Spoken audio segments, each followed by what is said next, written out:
Le problème, clairement, aujourd'hui, des jeunes qui n'y arrivent pas, c'est parce qu'ils n'ont aucune valeur de l'argent. Vous avez des jeunes aujourd'hui qui gagnent du pognon et ils dépensent tout dans n'importe quoi. Des appartes dont ils n'ont pas besoin, des voitures qu'ils ont vues sur les réseaux qu'ils veulent acheter alors qu'ils n'en ont pas besoin. Le problème, c'est qu'on est dans une génération de jeunes qui ne comprennent pas que l'argent que tu gagnes en business, il faut le réinvestir. Tu peux en garder un petit pourcentage pour te faire plaisir parce que tu vas pas mourir avec ton pognon. Mais la base du développement d'un business à long terme, c'est de savoir gérer son argent. Et vous avez plein de jeunes qui tombent dans le panneau de tous ces pseudo-influenceurs de merde qui se baladent avec des lambeaux qui sont pas eux en permanence sur les réseaux, qui montrent des exemples absolument catastrophiques à toute la jeunesse qui veut se lancer en business aujourd'hui.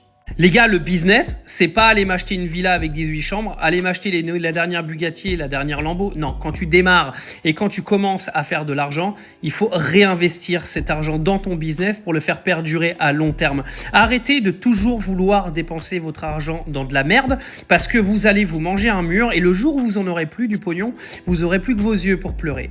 Apprenez à gérer l'argent que vous gagnez. On voit ce problème-là. Moi, j'en avais parlé avec Patrice Evra à Dubaï, qui me disait que même un gars comme Samuel Eto'o avait cramé tout l'argent qu'il avait et s'était retrouvé sans rien.